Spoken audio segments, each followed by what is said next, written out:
شکریہ. میرے بھائیوں، اللہ تعالیٰ کا ہم سے گلہ ہے ایک، وہ کیا ہے؟ اذکرک وتنسانی، میں تمہیں یاد رکھتا ہوں تو مجھے بھول جاتا ہے. یا استترک ولا تخشانی، میں تیرے گناہوں پہ پردے ڈالتا رہتا ہوں تو پھر بھی مجھ سے نہیں شرماتا اور مجھ سے نہیں ڈرتا، میرا خیال نہیں کرتا.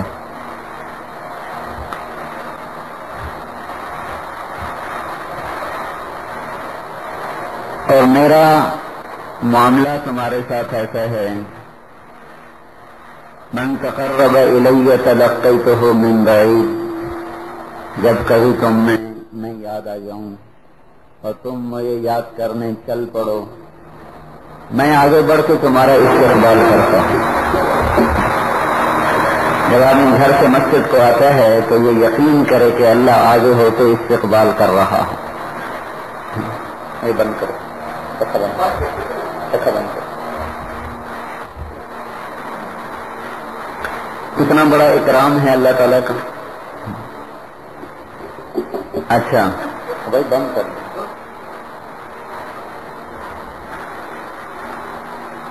یہ تو آنے والے ہیں، آنے والے کا اکرام. اللہ غنی بے نیاز، کوئی ضرورت نہیں. پھر اتنی محبت، پھر اتنی چاہت. من تقرب الی تلقیتہ من بعید، جو آتا ہے میری طرف چل کے میں آگے بڑھ کر استقبال کرتا ہوں. من اعرض عنی، جو نہیں آتا اس کے ساتھ کیا کرتا ہوں؟ نادیتہ عن قریب، اس کے پاس بھی خود جاتا ہوں اور اسے اپنے پاس بلاتا ہوں، میرا بندہ ادھر آ جا، نجات ادھر ہے، تو کہاں بھاگا جا رہا ہے؟ اس کے قریب جا کر اسے بلا. نادیتہ عن قریب، اس کے قریب جاتا ہوں، ادھر آ جاؤ. اپنی مرضی پر چلنے والے کبھی کامیاب نہیں ہوئے، اپنی خواہشوں پہ چلنے والوں کو کبھی چین نہیں ملا. الا، غور سے سن میری بات. بذکر اللہ تطمئن القلوب، جنہوں نے مجھے یاد رکھا ہمیشہ انہوں نے چین پایا، باقی کبھی کسی نے چین نہیں پایا.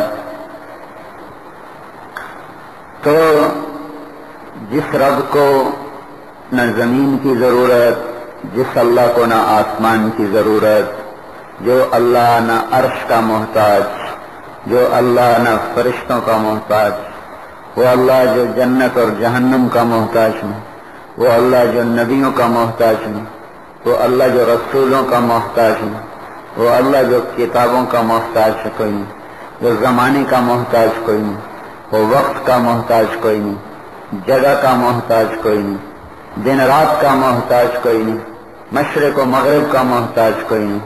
محتاجی اس کی شان میں ہے ہی نہیں. غنی صمد بے نیاز. اتنی بے نیازیاں، اتنی بلندیاں اور بڑائیاں، اس سب کے باوجود میرے آپ جیسے پیشاب پاخانے سے بھرے ہوئے انسان کے لیے جب اس کا قدم اٹھتا ہے تو اللہ خود آگے آ کے استقبال کرتا. سبحان اللہ، کیا قدردانی ہے اللہ کی اپنے بندے کے لیے. پھر اس قدردانی کے ساتھ رحمت کا معاملہ یہ ہے کہ جب ہم کوئی اچھائی کرتے ہیں تو اسے فوراً 10 گنا کر کے لکھ دیا جاتا. جب کوئی گناہ کرتے ہیں تو اس فرشتے کو حکم ہے ابھی نہ لکھو، شاید توبہ کر لے، مہلت دو شاید توبہ کر. جب وہ توبہ کر لیتا ہے تو اللہ تعالیٰ فرماتا ہے بس اب نہ لکھو، ختم ہو گئی بات، معاملہ ختم ہو گیا. اور جب وہ توبہ نہیں کرتا پھر اللہ فرماتے ہیں اب لکھ لو. وہ ایک لکھا جاتا ہے، وہ ایک. من جاء بالحسنۃ فلہ عشر امثالھا، ایک کرو تو 10. ومن جاء بالسیئۃ فلا یجزی الا مثلھا، اور گناہ کرو تو 1. یہ اللہ کا اپنے بندے کے ساتھ کرم اور فضل کا معاملہ ہے. پھر ایک گلہ قرآن میں ہے، بہت سے ہیں، ایک ابھی ذہن میں آیا. والعادیات ضبحا، فالموریات قدحا فالمغیرات صبحا فأثرن به نقعا فوسطن به جمعا۔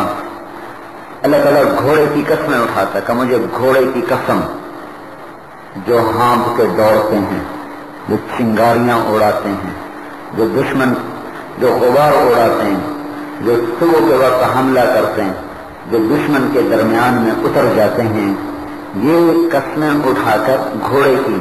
آگے مضمون کیا ہے؟ ان الانسان لربہ لکنود، ارے میرا بندہ تو میرا بڑا ناشکرا ہے۔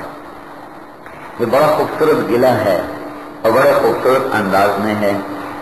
گھوڑے کی قسمیں اور ہم ناشکرے، اس میں آپس میں جوڑ کیا ہے کہ گھوڑے کی قسمیں کھائیں اور یہ بات سمجھائی کہ گھوڑا نہ تو نے بنایا، نہ تو اس کا خالق، نہ اس کا رازق، میں نے تیرے ہاتھ میں دیا، اس نے تیرے دروازے پر ایک ٹائم چارہ کھایا، 2 ٹائم چارہ کھایا، 1 ٹائم پانی پیا، تیری خشک گھاس اور تیرے ٹھنڈے میٹھے کڑوے پانی پلانے کا وہ اتنا شکر گزار ہوتا ہے کہ دشمنی تو تیری ہے، اس کی تو کوئی نہیں، لیکن تو اس کو دوڑاتا ہے، وہ دوڑتا ہے، بھگاتا ہے، وہ بھاگتا ہے، تیر تجھ کو مارتے ہیں، لگتا گھوڑے کو ہے، وار تجھ پہ کرتے ہیں، لگتا گھوڑے کو ہے۔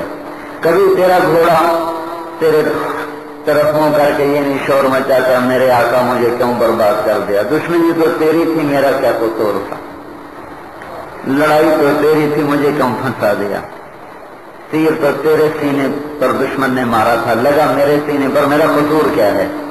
والعادیات ضبحا، قسم ہے ان گھوڑوں کی جو ہانپتے ہیں، گھوڑا جب دوڑتا ہے تو آواز نکالتا ہے۔ فالموریات قدحا، ان گھوڑوں کی قسم جو پتھروں پر جب پاؤں مارتے ہیں تو آگ نکلتی ہے۔ فالمغیرات صبحا، ان گھوڑوں کی قسم جو سارا دن تیرے ساتھ مل کے لڑے اور شام تک لڑے اور زخموں سے چور ہو گئے، اگلے دن نکلنے سے پہلے پھر تو نے ان کو بھگایا، وہ پھر تیرے ساتھ بھاگنے کے لیے تیار ہو گئے، ذرا بھی نہ کہا آرام تو کرنے دو۔ فأثرن به نقعا، پھر انہیں ایسی دوڑ لگائی کہ غبار اڑایا۔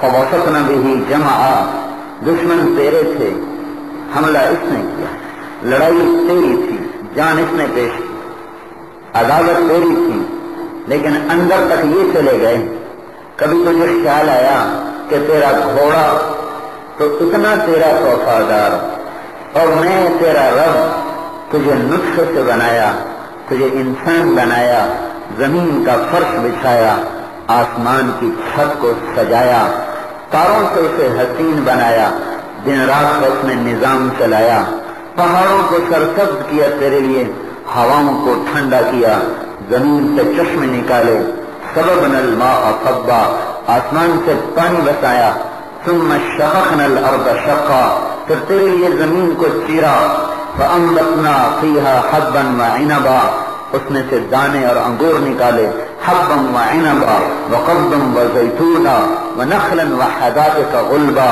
پھر کہیں باغات، کہیں کھجوریں، کہیں زیتون، کہیں گھنے گھنے باغات، صرف تیرے لیے نہیں ہے، تیرے جانوروں کے لیے، تیری بھینسوں کے لیے، تیری گائے کے لیے، گھاس نکالا، جھاڑیاں نکالی، تیرے لیے سارے کا سارا نظام چلایا اور ساری کائنات کو تیری خدمت پہ لگایا۔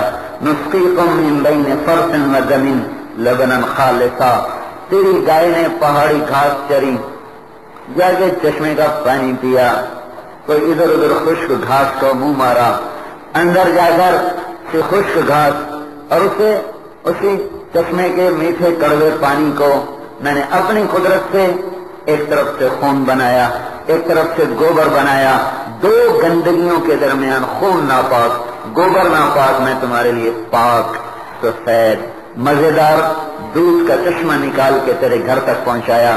تجھے کبھی خیال نہیں آیا، تجھے کبھی احساس نہیں ہوا کہ ایک دودھ کا قطرہ سارا جہان مل کے نہیں بنا سکتا؟ میں نے تیرے لیے دریا بہا دیے، ایک شہد کا قطرہ سارا جہان نہیں بنا سکتا، میں نے کروڑوں مکھیوں کو تیری خدمت کے لیے لگا دیا کہ بناتے جاؤ بناتے جاؤ بناتے جاؤ۔ ایک انڈا سارا جہان مل کے نہیں بنا سکتا، کروڑوں مرغیوں کو حکم دے دیا انڈے دیتے جاؤ میرے بندوں کو کھلاتے جاؤ، ایک مچھلی نہیں پکڑ سکتے تم سمندر سے، ایک مچھلی۔ جب جال پھینکا جاتا ہے تو فرشتے مچھلیوں کو کھینچ کر جال میں پھنسا دیتے، کوئی ایسی بے وقوف نہیں کہ وہ جا کے کانٹے کو منہ میں ڈال لے اور جال میں پھنس جائے، فرشتے آتے اور مچھلیوں کو جال میں پھنسا دیتے ہیں۔ کہ میرے بندے اب تو موازنہ کر، گھوڑے نے تجھ پہ جان لگا دی، تجھ پر فدا ہوا، 2 وقت کے چارے 1 وقت کے پانی پر، میں نے زمین سے آسمان تک کائنات تیری خدمت کو لگا دی۔ یہ تو باہر کی خدمت، کہ جہان کا ذرہ ذرہ تیرا خدمت گزار، تیرے اپنے جسم کے اندر تیری آنکھوں کو نور بخشا، 26 کروڑ بلب لگائے تیرے دیکھنے کے لیے، تیرے کانوں میں ٹیلی فون فٹ کیے، 2 لاکھ ٹیلی فون لگائے تجھے آواز سنانے کے لیے، تیری زبان میں 3000 سوراخ رکھے تجھے میٹھا کڑوا نمکین بتانے کے لیے، تیرے جسم میں کروڑ مسام رکھے تیری گندگی کو پسینے کی شکل میں نکالنے کے لیے، دل کو حکم دیا دھڑکتا گیا، پھیپھڑوں کو حکم دیا خون صاف کرتے گئے، آنکھوں کو حکم دیا گندگی باہر نکالتی گئی، سارے جسم کو حکم دیا اور تیری خدمت پہ تیار ہوتا گیا۔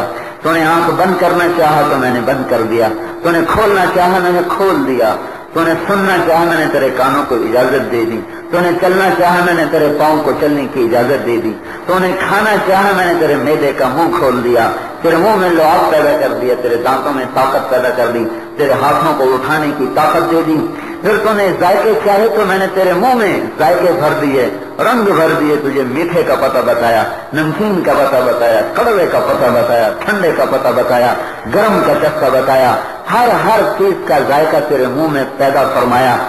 یہ تو باہر کی خدمت، پھر تیرے اندر کی خدمت، پھر تو رات کو تھکا، سارا دن میری نہ فرمانی کی، نہ نماز پڑھی، نہ سچ بولا، نہ خدمت کی کسی کی، نہ جھکا کسی کے آگے، پھر آ کے تو بستر پہ لیٹا تو میں نے اپنی مخلوق نیند کو کہا جا میرے بندے کو سلا دے، تھکا ہوا ہے، اکلہم فی مضاجعہم کأنہم لم یعصونی، میں تجھے سلا دیتا ہوں، آرام کرواتا ہوں، تو سو جاتا ہے، پھر سارا دن تیرے جسم میں ٹوٹ پھوٹ ہوتی ہے، تیرے اندر کروڑوں اینٹیں ٹوٹ جاتی ہیں، کروڑوں اینٹیں ٹوٹ جاتی ہیں، بکھر جاتی ہیں، کوئی مر جاتی ہیں، پھر میں تجھے سلا دیتا ہوں، پھر میں اپنے حکم کو اندر نہ داخل کرتا ہوں، میرا امر مستری بن جاتا ہے، معمار بن جاتا ہے، مزدور بن جاتا ہے، انجینئر بن جاتا ہے، درزی بن جاتا ہے، ڈاکٹر بن جاتا ہے، جراح بن جاتا ہے، طبیب بن جاتا ہے، جہاں جوڑنے کی ضرورت ہے تو درزی کی طرح جوڑتا چلا جا رہا، جہاں بنانے کی ضرورت ہے تو مستری کی طرح بناتا چلا جا رہا،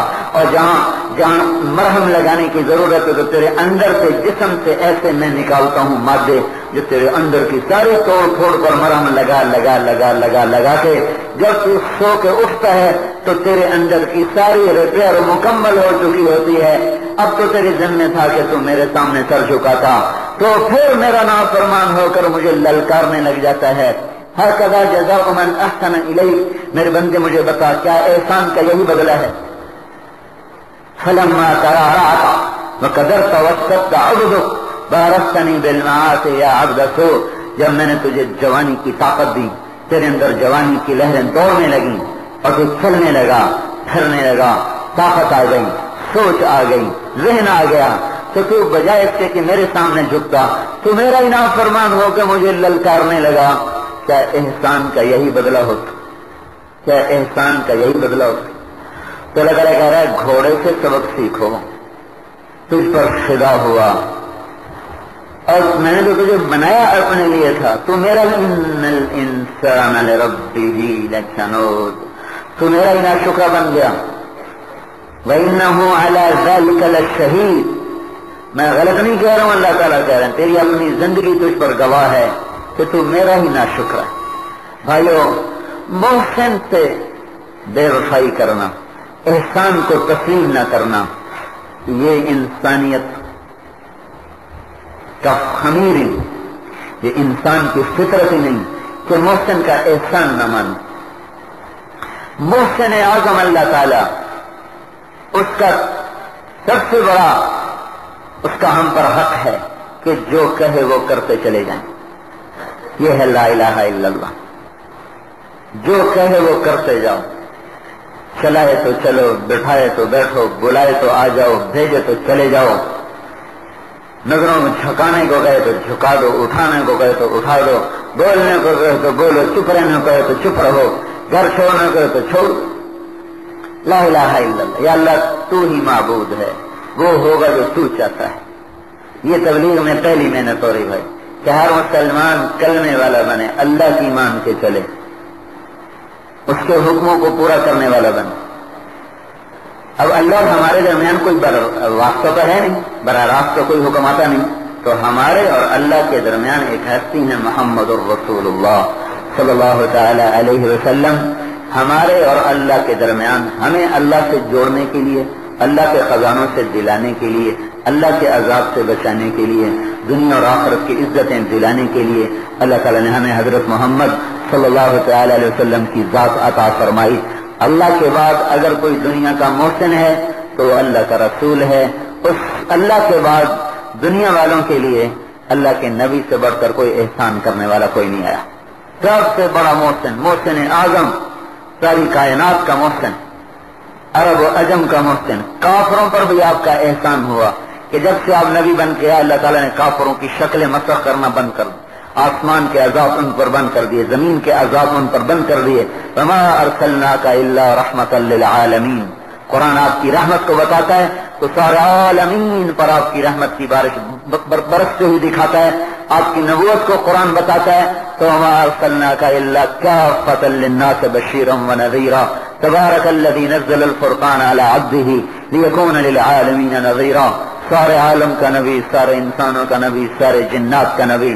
قرآن آپ کے مقام کو بتاتا ہے تو فکان قاب قوسین او ادنی، آسمان سے اوپر لے جاتا ہے، عرشوں سے اوپر لے جاتا ہے اور جا کر اللہ پاک کے دربار میں سامنے کھڑا کر دیتا ہے۔ موسیٰ علیہ السلام پر نور کی ایک تجلی پڑی، کوہ طور پر پڑی، وہاں سے ہٹ کے موسیٰ علیہ السلام پہ آئی تو 40 دن موسیٰ علیہ السلام کو ہوش نہیں آیا، اور اللہ تعالیٰ نے ہمارے نبی کو سوتے میں اٹھایا، سبحان الذی اسری بعبدہ لیلا من المسجد الحرام الى المسجد الاقصى الذي باركنا حوله لنريه من آياتنا۔ بیت اللہ سے اٹھایا، فلسطین بیت المقدس پہنچایا، براق سواری کے لیے آیا، وہاں براق کو چھوڑ دیا، 2 نفل پڑے۔ اسباب کی دنیا تھی تو سواری استعمال کروائی، جب عالم آسمان اور آخرت کو چلے تو وہ اسباب کا جہان نہیں تو سواری وہیں کھڑی کر دی گئی، اور اللہ کا نبی جبریل علیہ السلام کے ساتھ ساتھ سفر کرتا چلا گیا، اور پہلا آسمان، دوسرا، تیسرا، چوتھا، 5واں، 6واں، 7واں آسمان کے آگے سدرۃ المنتہا، جہاں جبریل کے بھی آگے پر جلنے لگے، پھر سدرۃ المنتہا سے بھی آگے، پھر عرش سے بھی آگے، پھر عرش کے اوپر 70,000 نور کے قریب پردے، ان سے بھی آگے براہ راست اللہ کے سامنے ہم کلام ہو گیا۔ ایسا عظیم رسول ہو، اسے انسانوں کی کیا پرواہ ہو؟ دیکھو رو کے ہلکان ہو کے اتنا روئے کہ اللہ کو کہنا پڑا اتنا تو نہ رو کہ تو کہیں خود ہی نہ ہلاک ہو جائے، اپنے آپ کو اتنا کھپایا، مقام اتنا بلند و بالا، اتنی بلندیاں کہ بلندی کا لفظ بھی آپ کی بلندی کو نہیں بتا سکتا، بڑائی کا لفظ آپ کی بڑائی کو نہیں بتا سکتا، شرافت کا لفظ آپ کی شرافت نہیں بتا سکتا، عزت کا لفظ آپ کی عزت نہیں بتا سکتا، اتنا بلند ہے، الفاظ چھوٹے ہیں اور اللہ کے محبوب کی ذات بلند و بالا ہے، برتر ہے، انتہا ہے بلندیوں کی انتہا۔ یہ ہے نا، میں یہ کہا کرتا ہوں، میرا گمان یہ ہے، حسان ابن ثابت رضی اللہ تعالیٰ عنہ کے 2 شعر اور ساری دنیا کا نعتیہ کلام اگر تولا جائے، وہ نعتیں جو حضور کے زمانے سے لے کر آج تک اردو، عربی، فارسی، ہندی، انگریزی میں لکھی گئیں، یہ سب ایک پلڑے میں ہوں، حسان ابن ثابت کے 2 شعر ایک پلڑے میں ہوں تو یہ پلہ بھاری ہے، ان 2 شعر کا پلہ بھاری ہے۔ تو کیا ہے؟ وَأَحْسَنَ مِنْكَ لَمْ تَرَ قَطُّ عَيْنِي وَأَجْمَلَ مِنْكَ لَمْ تَلِدِ النِّسَاءُ خُلِقْتَ مُبَرَّأً مِنْ كُلِّ عَيْبٍ كَأَنَّكَ قَدْ خُلِقْتَ كَمَا تَشَاءُ۔ حسن اور جمال اردو میں ایک ہی مطلب ہے، عربی میں مختلف ہے۔ حسن کہتے ہیں ظاہری خوبصورتی، جمال کہتے ہیں صفات کی خوبصورتی اور خاندان کے اعلیٰ ہونے کو۔ خاندان کے اعلیٰ ہونے کے لیے لفظ جمال، اور اچھی صفات کے لیے لفظ جمال، ظاہری خوبصورتی کے لیے لفظ حسن. تو یہ کہہ رہے ہیں تیرے جیسا حسین میری آنکھ نے نہیں دیکھا، تیرے جیسے جمال والا کسی ماں نے نہیں جنا. آپ کا حسن ظاہر بھی ایسا تھا. ام معبد الخزاعیہ رضی اللہ تعالی عنہا سے ان کے خامن نے پوچھا، گھر واپس آئے، آپ مدینے کو جا رہے، ایک بڑی عورت کے خیمے پر پہنچے، بھوک لگی ہوئی، پیاس لگی ہوئی. اماں کچھ کھانے کو پینے کو؟ کا بیٹا کچھ نہیں. ایک بکری کھڑی تھی. کہ یہ بکری کس کام کی؟ کہ اس میں تو دودھ ہی کوئی نہیں. تو آپ نے کہا میرے پاس لاؤ. بکری کو قریب لائے تو آپ نے ایسے ہاتھ مارا. ہاتھ مارنے کی دیر تھی کہ ساری بکری میں دودھ، تھنوں میں دودھ بھر گیا. تو آپ نے دوہا سارے برتن بھر دیے، پیا، ساتھیوں کو پلے، چل دی. شام کو کھانے جائے، دودھ ہی دودھ. کہ یہ کہاں سے آ گیا؟ کہ بکری سے. کہ یہ تو خشک تھی. کہ ایک آیا تھا نوجوان بڑے حسن والا، اس کے ہاتھوں کی برکت تھی، یہ سب کچھ ہو گیا. وہ کہنے لگے، وہ کہنے لگا کیسا تھا بتاؤ تو صحیح. بتا رہے ہیں کہ وہ کیسا تھا؟ ظاہر الوضاء، بڑا صاف ستھرا تھا. ابلج الوجه، بڑا خوبصورت اس کا چمکتا چہرہ تھا. ابلج الوجه، چمکتا اس کا چہرہ تھا. لم تعبه سجلا، موٹا نہیں تھا. لم تدر به سعلا، گنجا نہیں تھا. وسیم قسیم، وسیم تھا، قسیم تھا، حسین تھا. تین لفظ ہیں، حسین، وسیم، قسیم. تینوں کا مطلب خوبصورت، لیکن عربی میں تینوں کا مطلب جدا ہے. حسین تو میں نے ابھی آپ کو بتایا. وسیم، وسیم کسے کہتے ہیں؟ جس کو جتنی دفعہ دیکھو اتنی دفعہ پہلے سے زیادہ خوبصورت نظر آئے، اس کو وسیم کہتے ہیں. تو کیا کہہ رہی ہے اماں؟ کیا کہہ رہی؟ وسیم تھا، جب دیکھو پہلے سے زیادہ خوبصورت نظر آئے، جب دیکھو پہلے سے زیادہ حسین نظر آئے. تیسری بات کیا ہے؟ قسیم تھا. قسیم کسے کہیں؟ جدھر سے دیکھو ادھر سے خوبصورت نظر آئے، جس کا ہر عضو جدا جدا حسین ہو، سراپا حسین ہو، سارا وجود الگ الگ الگ حسن و جمال کا شاہکار ہو، اسے کہتے ہیں قسیم. قسیم. تو اطول من المربوع واقصر من المشذب، کب اتنا لمبا نہیں تھا کہ برا لگے، اتنا چھوٹا نہیں تھا کہ حقیر لگے، بڑا خوبصورت قد. لیکن آپ کا ایک معجزہ تھا، یہ تو الگ بتا رہا ہوں، ساتھ بات جڑ گئی، الگ بتا. آپ لمبے سے لمبے آدمی کے ساتھ جب کھڑے ہوتے تھے تو آپ کا قد اونچا ہو جاتا تھا، اس کا نیچے ہو جاتا. فرض کرو آپ کا قد 6 فٹ ہے، فرض کرو، کہیں پڑھا تو نہیں کہ کتنے فٹ، یہی پڑھا ہے کہ نہ زیادہ لمبے تھے نہ زیادہ چھوٹا تھا. اور عباس رضی اللہ عنہ چچا ہیں، ان کا قد اتنا بڑا تھا کہ وہ گھوڑے پر بیٹھتے تو پاؤں زمین پہ لگتے. تو جب کبھی حضور عباس کے ساتھ کھڑے ہوتے تو ان میں بھی آپ کا قد اونچا ہو جاتا، عباس کا نیچے ہو جاتا. ایسا اللہ تعالیٰ نے آپ کا اعزاز فرمایا. مجلس میں بیٹھے ہوتے تھے، سب سے سر بلند نظر آتا تھا. تو کہنے کہ قد بڑا خوبصورت تھا.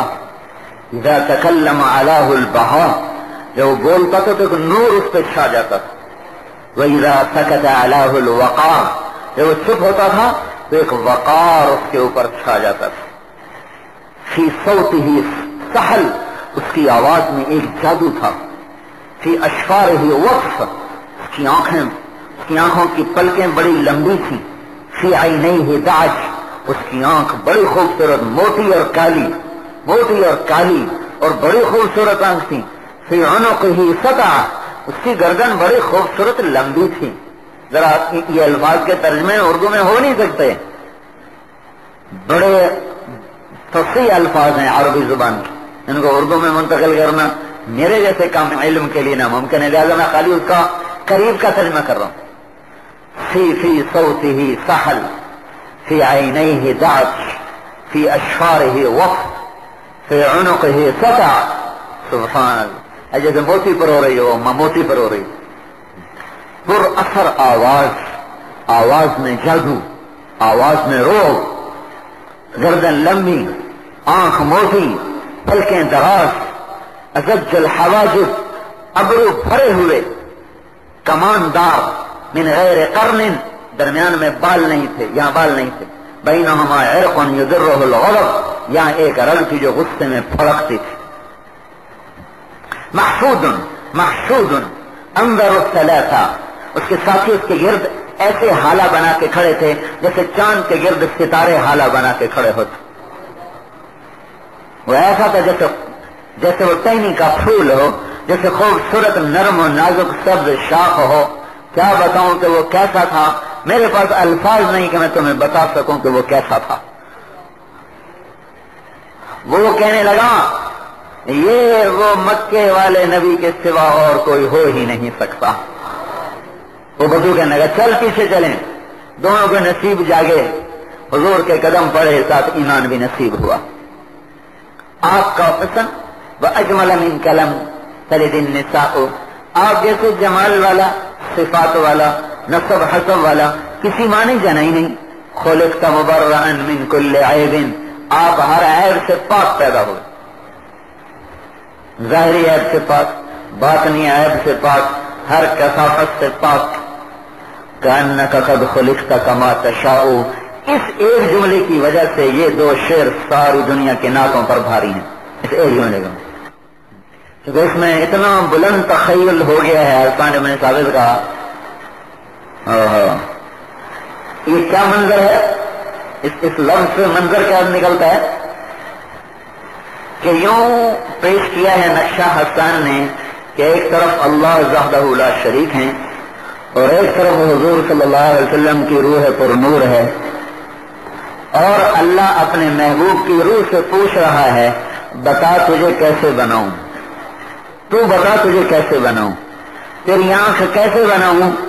وہ کہہ رہے ہیں داج، اشکل، احور، اکحل، یہ آنکھ بنا دو. بتا تیرا سر کیسے بناؤں، تیرا ماتھا کیسے بناؤں، تیرے ہونٹ کیسے بناؤں، تیری گردن کیسے بناؤں، تیرے ہاتھ کیسے بناؤں، تیرا وجود کیسے بناؤں، تیری انگلیاں کیسے بناؤں. کأنک قد خلقت کما تشاء، بنایا اللہ نے اپنی مرضی سے، کیونکہ اللہ اپنی مرضی سے بنائے گا تو وہ تو شاہکار ہوگا.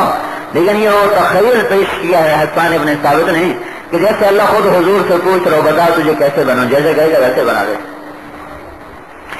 بھائی جس امت کو اتنا بڑا رسول ملے پھر ان کے طریقے چھوڑ دیں، ان سے بڑا ظالم کون ہو. تو اللہ کے بعد ہمارا محسن اعظم ہے حضرت محمد صلی اللہ تبارک و تعالی علیہ وسلم.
بیٹی بھی سردار، داماد کا گھر اپنے گھر کے سامنے.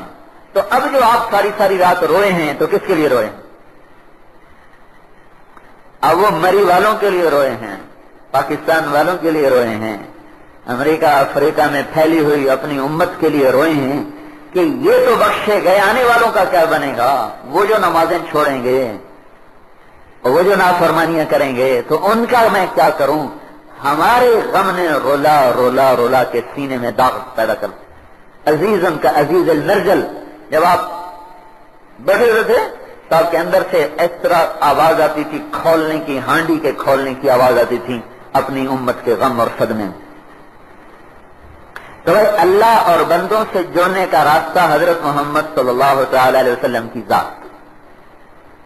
وہاں عباسی نہیں چلتا جی، قریشی نہیں چلتا، ہاشمی نہیں چلتا، راجا نہیں چلتا، کشمیری اور پنجابی نہیں چلتا. وہاں ایک سکہ چلتا ہے، باقی سب سکے اللہ نے پھینک دیے، ایک سکہ ہے.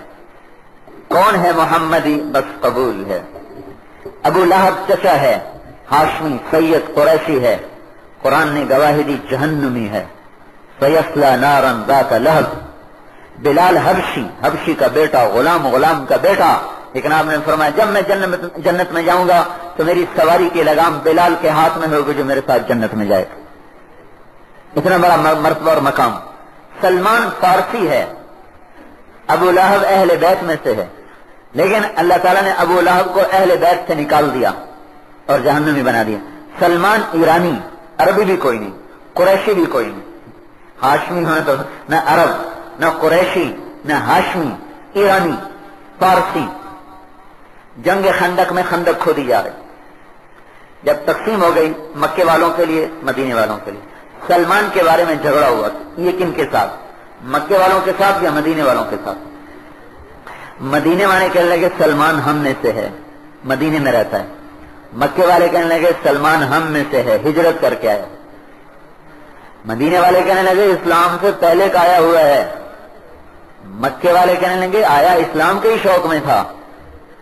اور اس میں بات اتنی بڑی کہ آپس میں تلخ کلامی ہو گئی. یہ جو لڑائی تلخ کلامی ہے، یہ سلمان کا ووٹ لینے کی وجہ سے نہیں کہ ہمیں ووٹ پڑ جائے، یہ سلمان کی فضیلت لینے کے لیے ہے کہ سلمان ہم میں سے ہو جائے. تو جب دونوں فریقین میں بات تیز ہو گئی تو آپ نے فرمایا میں تمہارے درمیان فیصلہ کرتا ہوں، سلمان منا اہل البیت. سلمان نہ مکے والوں میں سے ہے نہ مدینے والوں میں سے ہے، سلمان میرے اہل بیت میں سے ہے. سبحان. فارسی ہو کر اہل بیت اور وہ اہل بیت ہو کر کفر اور جہنم. تو بھائی اللہ سے جڑنے کا راستہ حضرت محمد صلی اللہ علیہ وسلم کی ذات. اور حضرت محمد صلی اللہ تعالی علیہ وسلم ہمیں دو ذمہ داریاں دے کر گئے ہیں. ایک ہم ان کو نبی مانتے ہیں، رسول مانتے ہیں، اس وجہ سے ہمارے ذمہ آپ کی اطاعت ہے. آپ والی عبادات، نماز، روزہ، حج، زکات، ماں باپ کی خدمت، ذکر، تلاوت، تسبیح، حلال کمانا، حرام سے بچنا، عبادات، اور اس کے ساتھ اخلاقیات. ہمارا نبی بعثت لأتمم مکارم الاخلاق کا اعلان کر رہے کہ لوگوں میں اچھے اخلاق کو پورا کرنے کے لیے دنیا میں بھیجا گیا. اور آپ نے ارشاد فرمایا ساری رات کے تہجد گزار اور سارے دن کے روزے دار سے بڑا درجہ ہے جس کے اخلاق اچھے ہیں. سارے سال روزے رکھنا آسان کام ہے؟ ساری رات تہجد پڑھنا آسان کام ہے؟ عشاء کی نماز سے جو نفلوں کو شروع ہو تو فجر تک، سحری تک تو پہلے نفل پڑھے، پھر اس کے بعد سحری کھائے، پھر اس کے بعد روزہ رکھے، اور ساری زندگی رات کی تہجد اور دن کا روزہ چلتا رہے. آپ خود سوچو یہ آدمی کتنے اونچے مقام پر ہوگا. ہمارے نبی کا ارشاد ہے جس کے اخلاق اچھے ہوں وہ اس سے بھی آگے ہوگا. اخلاق اچھے ہیں، دیکھنے میں کوئی مشکل نظر نہیں آتا ہے، لیکن یہ رات کی تہجد اور دن کے روزوں سے مشکل عمل ہے. گرمی کا روزہ برداشت کرنا آسان ہے، جو گالی دے اس کو دعا دینا مشکل ہے. سخت سردی میں ٹھنڈے پانی سے وضو کرنا، ٹھنڈی ہوا کو چیر کر مسجد میں آنا آسان ہے، جو منہ پھیر کے گزر جائے اس کو آگے بڑھ کے سلام کرنا مشکل ہے. عبادت آسان ہے، اخلاق مشکل ہیں۔ جو آدمی اخلاق بنا لے گا، دیکھو میں آپ کو ایک بڑا آسان نسخہ بتا رہا ہوں۔ آج کوئی نہیں جو ساری رات تہجد پڑھ سکے، کوئی نہیں جو ساری زندگی روزے رکھ سکے، کوئی ایک آدھ ہو بھی گیا، کوئی نہیں جو سارا مال لٹا سکے، کوئی نہیں جو ساری زندگی لگا سکے۔ ایک کام کر لو بھائیو، نہ اس کے لیے پیسہ چاہیے، نہ اس کے لیے دولت چاہیے، نہ اس کے لیے فقر چاہیے، نہ اس کے لیے علم چاہیے، بھائی عالم بنے، اخلاق اچھے بنا لیں، ہم اپنے اخلاق اچھے بنائیں۔ اس کی 3 بنیادیں ہیں۔ تصل من قطع، جو ہم سے قطع تعلق کرے ہم آگے بڑھ کر اس سے تعلق جوڑیں، جو منہ پھیرے اس کو سلام کرو، جو گردن ٹیڑھی کرے اس کے سامنے گردن جھکاؤ۔ وتعطی من حرمت، جو آپ سے آپ کا حق چھین لے آپ اس کو اس کا حق ادا کریں۔ جو آپ کا حال بھی پوچھنے نہ آئے، حق بنتا ہے میں بیمار ہوں تو میرا حق ہے کہ میرے عزیز دوست مجھے پوچھنے آئے۔ کوئی مجھے نہیں پوچھنے آیا میری بیماری پر، میں پوچھنے چلا جاؤں اس کی چھینک پر بھی خیریت تو ہے، کیا ہوا؟ تعطی من حرمت، جو تیرا حق تمہیں نہ دے تم اس کا حق اسے دو۔ وہ ہماری میت پہ نہ آئے، ہم اس کی بیماری پہ بھی پہنچ جائیں۔ یہ آسان کام نہیں ہے، پیدل حج کرنا آسان ہے، یہ مشکل ہے۔ وہ تو ہمیں پوچھتا نہیں، ہم کیوں پوچھیں؟ چلتا نہیں ہے۔ وہ تو ہمیں ہمارا چاچا بیمار تھا، بابا بیمار تھا، حال نہیں پوچھنا ہے تو ہم کیوں جائیں؟ ہمارا ماتم ہوا، ہمارے تو تعزیت کے لیے نہیں آیا، ہم کیوں جائیں؟ یہ ہوتا نہیں ہمارے دیہاتوں میں، ہمارے شہروں میں، ہمارے نمازیوں میں، ہمارے بے نمازیوں میں۔ جو آپ کو ذلیل کرے آپ اسے عزت دو۔ تیسری بات، وَتَعْفُ عَمَّنْ ظَلَمَكَ، جو زیادتی کرے اسے معاف کر دو، اللہ کے لیے معاف کر دو۔ یہ 3 کام جو کر لے گا تو اللہ تعالیٰ کے نبی کا ارشاد ہے میری ضمانت لے لے، جنت الفردوس میں گھر لے کے دوں گا۔ جنت الفردوس، یہ بن میں نہیں، جنت الفردوس میں گھر لے کے دوں گا۔ اور آپ نے ارشاد فرمایا میری ضمانت لے لو، جو معاف کرے گا اللہ اس کی عزت بڑھائے گا، کہ میری ضمانت لے لو۔ تو بھائیو اخلاق کا معاملہ بڑا بگڑا ہوا ہے، بہت بگڑا ہوا ہے۔ ہم ذرہ نہیں برداشت کرتے جھکنا، ذرہ بھی، اور پھل اسی شاخ کو لگتا ہے جو جھک جاتی۔ تو حضور پاک صلی اللہ علیہ وسلم والے عالی اخلاق، وہ جو عورت آپ پہ گندگی پھینکا کرتی تھی، وہ چند دن جو نہیں آئی تو آپ نے پوچھا وہ اماں کا کیا ہوا جو ہمیں یہ گندگی کا تحفہ دیا کرتی تھی؟ کہا جی وہ بیمار ہے۔ کہو ہو ہمیں پتہ ہی نہیں چلا، چلو اس کا حال چل پوچھیں۔ کانٹے بچھانے والیوں کے لیے حال پوچھنے جا رہے ہیں۔ جب اس نے دیکھا کہ میرا حال پوچھنے آئے تو مسلمان ہو گئی۔ کہا اتنا بڑا حوصلہ نبی کا ہی ہو سکتا، کلمہ پڑھ گئی۔ تو بھائیو ہمارے شہروں میں دیہاتوں میں آگ لگی ہوئی ہے، حضور والے اخلاق کو چھوڑ کر ہر گھر میں آگ لگی ہوئی۔ تو ہم یہ کہہ رہے ہیں اللہ نے ہمیں محمد صلی اللہ علیہ وسلم جیسی ہستی عطا فرمائی، ہم ان کی غلام میں فخر کریں، ان کے طریقوں پر چلنا اپنے لیے مقصد بنائیں۔ کوئی بے نمازی نہ رہے، کوئی نافرمان نہ ہو، کوئی بد اخلاق نہ ہو۔ پھر ہم اپنے نبی کو آخری نبی مانتے ہیں، آپ کے بعد کوئی نبی نہیں، یہ ہمارا عقیدہ ہے۔ یہ اتنا بڑا عقیدہ ہے کہ کلمے اور ختم نبوت کا وزن برابر ہے۔ کلمہ پڑھے ختم نبوت کو نہ مانے تو بھی کافر ہو جائے گا۔ تو ختم نبوت اور کلمہ توحید کا وزن برابر ہے کہ ہم اپنے نبی کو مانتے ہیں کہ اس کے بعد کوئی نہیں۔ اس عقیدے کا ہم پر ایک حق ہے، ایک مطالبہ ہے۔ پہلے اللہ نبیوں کے بعد نبی بھیجتا تھا، وہ لوگوں کو ہدایت کا راہ دکھاتے تھے۔ جب اللہ نے ہمارے نبی کو بھیجا تو سارا نبوت کا نظام مکمل کر دیا اور آپ پر نبوت کو بند کر دیا اور آپ کی نبوت کو قیامت تک کے لیے چالو کر دیا۔ اب اس کا تقاضا تو یہ تھا کہ آپ ہمیشہ زندہ رہتے تاکہ ہر آنے والی نسل کو پیغام سناتے سناتے سناتے سناتے۔ یہ میں وہاں شب جمعہ میں بتایا تھا کہ آپ کے تو زندگی کے ٹوٹل دن 22,330 دن اور 6 گھنٹے ہیں، اور نبوت کے دن آپ کے 8,156 دن آپ کی نبوت کے ہیں۔ 63 سال 4 دن آپ کی کل زندگی ہے، 63 سال 4 دن۔ اتنی مختصر عمر اور اتنا لمبا کام، اتنی لمبی چوڑی ترتیب، اللہ پاک نوح علیہ السلام جیسی عمر دیتا، سلیمان علیہ السلام جیسا لشکر دیتا، ان جیسی طاقت دیتا، تبلیغ کرتے دنیا میں پھر پھر کے، لے بھائی فقیر پیدا ہوئے، یتیم پیدا ہوئے، فقر کی زندگی گزاری، مسکنت کی موت پائی، ولد فقیرن ولد یتیمن، یتیم پیدا ہوئے، عاش فقیرن، فقر کی زندگی گزاری، ومات مسکینن، مسکنت کی موت آئی کہ جس رات کی صبح آپ کا انتقال ہو رہا ہے اس رات بھی آپ کے گھر میں ایک چھٹان تیل نہیں تھا کہ بتی جلائی جاتی، کچھ تو جمع کر لیتا ہے، یہ بڑھاپے میں کام آئے، اولاد کے کام آئے۔ کل آپ جا رہے ہیں، آج آخری رات ہے، پیر کی رات ہے، 12 ربیع الاول کی رات ہے، 10 ہجری ہے، صبح جانے کے لیے تیاریاں کی جا رہی ہیں، اور اس رات چراغ جلنے کے لیے گھر میں تیل کوئی نہیں تھا۔ اما عائشہ رضی اللہ عنہا برابر کے گھر سے تیل ادھار مانگ کے لائیں اور آ کر گھر میں چراغ جلایا۔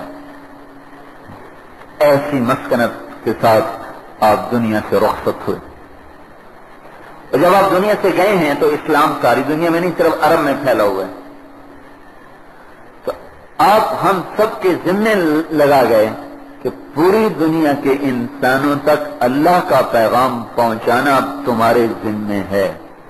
ہمیں اپنا نائب بنا گئے، ہمیں اپنا وارث بنا گئے، ہمیں اپنا خلیفہ بنا گئے، ہم اپنے نبی کے نائب ہیں، اپنے نبی کی وراثت ہمیں ملی ہے۔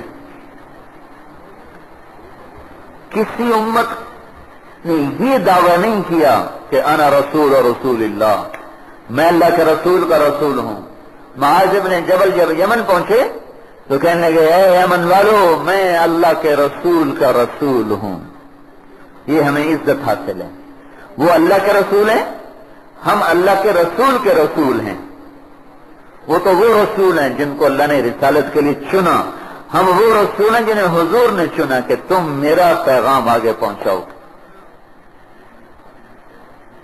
پہلا رسول ہے اسلامی معنی میں، دوسرا رسول ہے لغوی معنی میں، رسول بھیجا ہوا، رسول اللہ اللہ نے چنا راہبری کے لیے، ہم اللہ کے رسول لغوی طور پر، اللہ کے نبی نے ہمیں کہا فَلْيُبَلِّغِ الشَّاهِدُ الْغَائِبُ، میرا پیغام دنیا انسانیت تک تم نے پہنچانا ہے۔ تو ہمیں عزت ملی ہے نبیوں کی طرح۔ ایک شخص نے خواب دیکھا، ابھی ذہن سے نام نکل گیا، کعب احبار، بڑے یہود کے عالم تھے پھر مسلمان، ان کو بتا رہا کہ میں نے خواب دیکھا کہ قیامت کا دن ہے، لوگ اٹھ رہے ہیں، کچھ لوگ ایسے ہیں جن کے جسم سے 2 نور نکل رہے ہیں، وہ آگے آگے ہیں، ان کے پیچھے جو لوگ ہیں ان کے جسم سے 1 نور نکل رہا ہے۔ پھر ایک ہستی آئی جن کو میں نے دیکھا کہ ان کے روئیں سے نور نکل رہا تھا، اور ان کے پیچھے جو چلنے والے تھے ان کے 2 نور نکل رہے تھے۔ تو کعب احبار کہنے لگے اللہ کی قسم، یہ نورانی محمد مصطفیٰ صلی اللہ علیہ وسلم ہیں، اور ان کے پیچھے 2 نور والی ان کی امت ہیں، اور 2 نور والے جو باقی دیکھے وہ نبی ہیں، 1 نور والے ان کی امت ان کے ماننے والے ہیں۔ اس امت کا حشر بھی قیامت کے دن نبیوں کی طرح ہوگا۔ تو چل کے جانا اور کہنا بھائی اللہ کی مان لو، یہ 1,24,000 نبیوں کا کام ہے۔ تو ہمیں دنیا میں پھرنا، اپنی امت، اپنے مسلمانوں کو سنبھالنا، ہمیں یہ کام ملا ہے اللہ اس کے رسول کی طرف سے، نہ کہ تبلیغی جماعت کی طرف. تبلیغ والے ہمارے محسن ہیں، انہوں نے ہمیں یاد دلایا، انہوں نے کچھ لوگوں نے زندگیاں کھپائیں اور اس پر قربانی دی، لیکن بات تو اللہ کر رہا ہے. کنتم خیر امت. کوئی اگر ہماری تعریف کرے ہمیں بڑی بڑی خوشی ہوتی ہے، بڑا اچھا لگتا ہے، اس آدمی کی بھی قدر خواہ مخواہ دل میں پیدا ہو جاتی. پھر جتنا بڑا کوئی آدمی ہماری تعریف کرتا ہے اتنا زیادہ ہمیں اپنے اوپر فخر آتا ہے. ایک بچہ ہماری تعریف کرے تو خوش نہیں ہوتی، کوئی دیوانہ کرے تو خوش نہیں ہوتی. اور بھائی ایس صاحب تیری بڑی تعریف کر رہے تھے، اچھا کیا کہہ رہے تھے بتاؤ تو صحیح. ایک دفعہ پوچھتا ہے، پھر 2 دفعہ پوچھتا ہے، ذرا دوبارہ بتاؤ کیا کہہ رہے تھے. کبھی آپ نے سوچا کہ کل کائنات کا بادشاہ آپ کی تعریف کر رہا ہے، ہمیں کتنی خوشی ہونی چاہیے؟ وہاں خوشی نہیں ہوتے. یہ مری کا ناظم آپ کی تعریف کرتے ہو آپ بڑے خوش ہو جاؤ. ناظم صاحب نے میرے لیے بڑے اچھے کلمات کہے. صدر پاکستان ہماری تعریف کر دیں بڑے خوش ہوں گے. اللہ ہماری تعریف کر رہا. اللہ کنتم خیر امت، بڑے اچھے لوگ ہو، بڑے اچھے لوگ. سبحان خالق کون و مکان کے بڑے اچھے ہو. ایک حدیث میں سنا، موسیٰ علیہ السلام نے پوچھا یا اللہ میری امت سے اچھی کوئی امت ہے؟ اللہ تعالیٰ نے فرمایا ہے، تیری امت سے اچھی امت میرے محبوب کی امت ہے، جس کو ساری امتوں پر وہ عزت حاصل ہے جو مجھے اپنی مخلوق پر حاصل. سبحان اللہ. کوئی آپ نے تشبیہ دیکھی؟ تشبیہ خالق اور مخلوق میں کیا جوڑ ہے خالق مخلوق کا. اس لیے یہ ہمارے تبلیغ والے بھائی کہتے ہیں نا، زمین چھوٹی اللہ بڑا، آسمان چھوٹا اللہ بڑا. تو ماما یہ کیا کر رہے ہو؟ اللہ کی تعریف کر رہے ہو کہ برائی کر رہے ہو؟ یہ ایسے جو بنی اسرائیل کے چروائے نے کہا تھا یا اللہ تو آ میں تجھے نہلاؤں، تجھے کپڑے پہناؤں، تجھے بکری کا دودھ پلاؤں. بھائی خالق اور مخلوق میں بھی کبھی کوئی نسبت قائم ہو سکی؟ زمین چھوٹی اللہ بڑا ہے، سورج چھوٹا اللہ بڑا، چاند چھوٹا اللہ بڑا، سمندر چھوٹے اللہ بڑا. اگر یوں کہو چونٹی چھوٹی آسمان بڑا، کوئی نہ کوئی نسبت ہے. ذرہ چھوٹا صحرا بڑا، کوئی نہ کوئی نسبت ہے. قطرہ چھوٹا سمندر بڑا، کوئی نہ کوئی نسبت ہے. پتھر چھوٹا پہاڑ بڑا، کوئی نہ کوئی نسبت ہے. یہ کیا ہوا؟ زمین چھوٹی اور اللہ بڑا. خالق مخلوق میں نسبت کیا ہے؟ خالق لا محدود، مخلوق محدود چیز کا نام، خالق لا محدود ذات کا نام. کہاں سے کوئی نسبت قائم کرے لا محدود اور محدود کے اندر؟ وہ کہہ رہا ہے بڑے اچھے ہو، بڑے اچھے ہو. اور پھر کیا تشبیہ دے رہا ہے کہ جیسے مجھے مخلوق پہ عزت حاصل ہے، میرے محبوب کی امت کو ساری امتوں پر یہ عزت حاصل ہے. مزے کی بات سنو، بڑے زمانے کے بعد یاد آئی. بنی اسرائیل پر عربوں نے ڈاکہ ڈالا، قتل کیا، مال لوٹا. تو اس وقت جو نبی تھے انہوں نے بد دعا کے لیے ہاتھ اٹھائے. تو اللہ تعالیٰ نے فرمایا ان کے لیے بد دعا نہیں کر سکتے، ان میں میرا حبیب آنے والا ہے. لے بھائی زمانہ کفر سے ہی ان کے لیے لاڈ کیے جا رہے. نہیں ان کو کچھ نہیں کہنا، ان میں میرا حبیب آنے والا ہے. پہلی کتابوں میں ہمارے تذکرے، ایک امت آ رہی ہے، ایک نبی آ رہا ہے، ایک امت ہوگی حمادون جو میری بہت تعریف کرے گی، یکبرون علی کل شرف، ہر چوٹی پہ چڑھ کے کہیں گے اللہ اکبر. یسبحون عند کل واد، ہر نشیب میں اتر کر کہیں گے سبحان اللہ.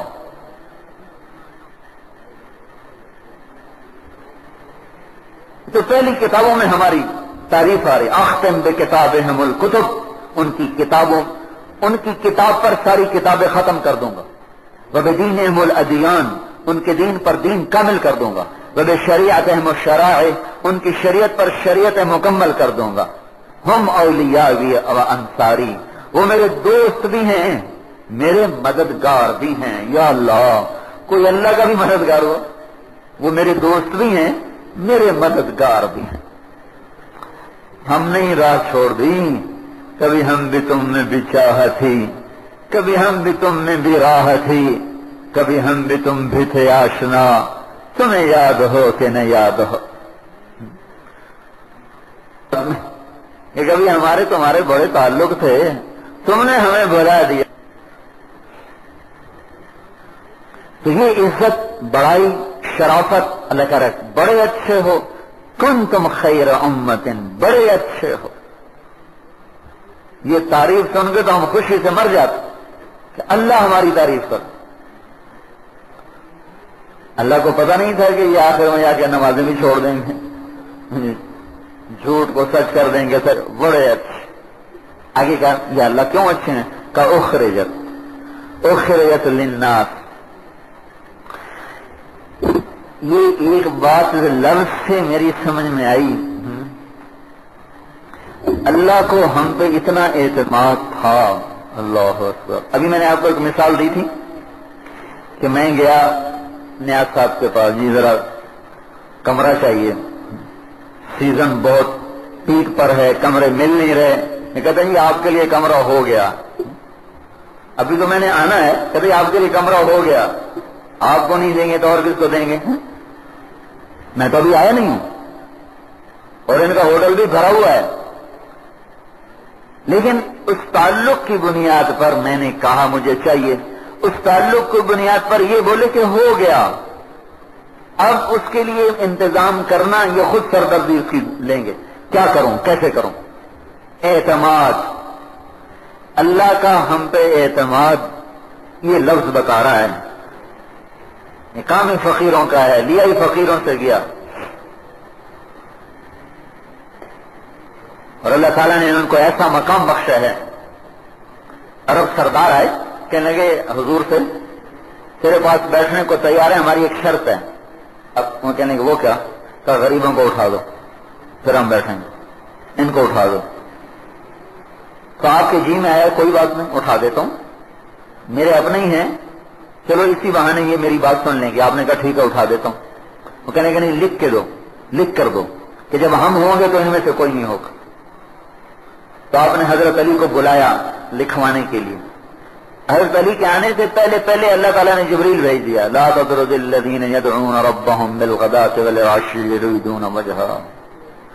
ان کو آپ اپنے سے دور نہیں کر سکتے. یہ آتے ہیں تو آئیں، نہیں آتے تو نہ آئیں. یہ نہیں آپ سے جدا ہو سکتے. اور اگلی بات کتنی سخت فرمائی کہ اگر آپ نے ان کو جدا کر دیا تو آپ بھی ظالم ہو جائیں گے. فتکون من الظالمین. اللہ اکبر. اس سے یہ تو ایک درجے کا، اس سے اگلا اکرام. کیونکہ یہ بات چلی ان کو ہٹایا جائے، اٹھایا جائے، ان کو بٹھایا جائے، بلایا جائے، تو ان کے دلوں پر گزری تو صحیح. تو اب اللہ تعالیٰ نے ان کی اس دل آزاری کا جو مداوع کیا، علاج کیا، وہ کیا تھا؟ وَإِذَا جَاءَكَ الَّذِينَ يُؤْمِنُونَ بِآيَاتِنَا فَقُلْ سَلَامٌ عَلَيْكُمْ كَتَبَ رَبُّكُمْ عَلَى نَفْسِهِ الرَّحْمَةَ. قانون کیا ہے شریعت کا؟ جو آدمی بیٹھے ہوں، باہر سے کوئی آدمی آئے تو باہر والا بیٹھے ہوں کو سلام کرے. ہمارا رواج بھی یہی ہے، ہماری شریعت بھی یہی ہے. ہم بیٹھے ہیں، ابھی کوئی آدمی باہر سے آئے، ہمیں حکم نہیں سلام کرنے، اس سے حکم ہے ہمیں سلام کرے.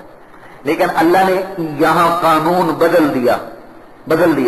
یوں فرمایا کہ جب میرے یہ غریب بندے تیرے دربار میں آئیں، تو بیٹھا ہو یہ چل کے آئیں، تو ان کو پہل نہ کرنے دینا، تو خود سلام میں پہل کرنا. فَقُلْ سَلَامٌ عَلَيْكُمْ. جب یہ لوگ آتے تو آپ کہتے ہیں الحمدللہ الذی جعل من امتی من امرت ان ابدأہم بالسلام.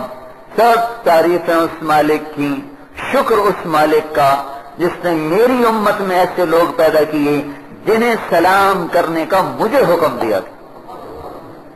یہ کون تھے؟ عمار، مقداد، سلمان، عبداللہ بن مسعود، ابو ہریرہ، یہ اصحاب صفہ. یہ لوگ ارباز بن ساریہ، چند نام لے رہا ہوں، ان کے نام تو آئے نہیں لیکن قریب زیادہ یہی لوگ تھے. تو بھائی تبلیغ کے لیے فٹ مجمع ہے 63 کا. اٹھے اور سارے عالم کو اللہ کا پیغام سنائیں. اب اس کے لیے بتاؤ بھائی کون بھائی نقد تیار کردہ علمی کیسٹ گھر کیسٹ ملنے کا پتہ نوٹ فرمال ہے. علمی کیسٹ گھر، دکان نمبر 5، فاطمہ پلازا، نجد تبلیغی مرکز، مدنی مسجد فڈل بی ایریاد کراچی. فون نمبر 63700813 یا علمی کیسٹ گھر الفرقان مارکیٹ بالمقابل جہانگیر پارک مسجد صالح. دکان نمبر 4B پیریڈی اسٹریٹ صدر کراچی.